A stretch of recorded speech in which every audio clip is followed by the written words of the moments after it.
подарочек.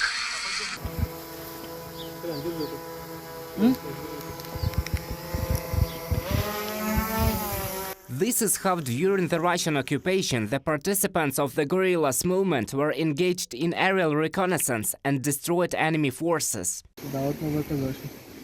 Here is Nova Kozacha village, here is the landing. Невеличким нашим таким With our small partisan unit we went to the settlement of Prudyanka, which was not controlled by the Russian occupation army, and it was from here, from this place, that we launched unmanned aerial vehicles, which volunteers helped us with. We are grateful to them for their significant assistance in surveying the territory of Tsupivka.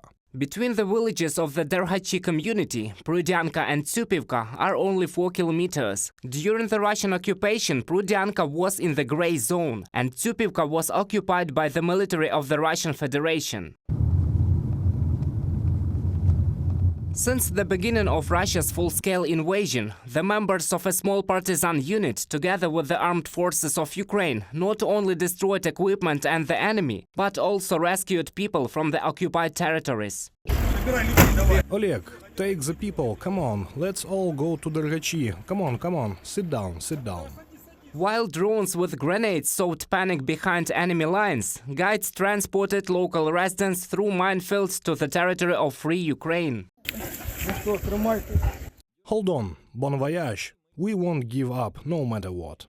жіночка 74-річна. A 74-year-old woman gathered people in her house. The locals came to her house, and we broke through all the minefields, took people away, brought them to Prudyanka, loaded them into vehicles along with their pets, and sent them to Derhachi. The Russian invaders failed to take Derhachi. It was there that the headquarters of the resistance movement was located. It was located in the local Palace of Culture. Russian occupiers smashed the building with heavy artillery to pieces. The people who helped the armed forces of Ukraine had no fear. The head of the Derhachi community says, from the occupied territory, they called the headquarters and reported important information. Страх за те, що не втіряють. The fear that they would lose their homeland, the fear that they would not be able to return to their homes, to a normal life, and the fear that their children might not have a decent future overcame the fear of enemy torture or abuse. People called and gave information.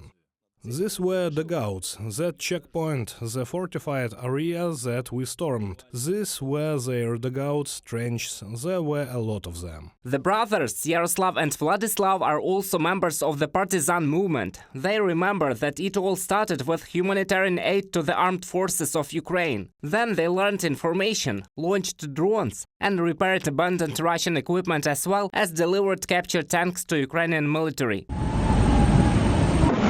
Together with the unit of the armed forces of Ukraine, they carried out combat missions. Yaroslav is a gunner operator. Vladislav is a crew commander. Several enemy tanks were knocked out by them at one of the Russian checkpoints.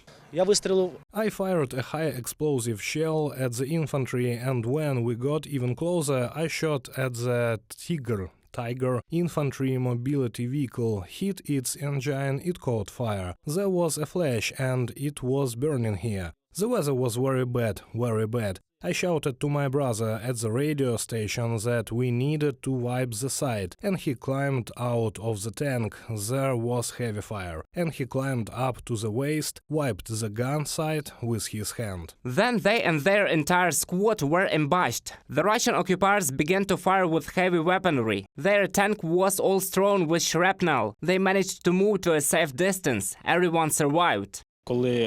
When they hit from large caliber artillery, there were definitely thoughts that the guys probably will stay here forever. It was very close. They hit us. You already clearly understand that they are hitting you. After the liberation of the Kharkiv region by the armed forces of Ukraine, both brothers went to serve in the border detachment, and now already in military uniform, they continue to eliminate the enemy. Reported by Roman Smoler, Nadia Sukhorukova, UATV News.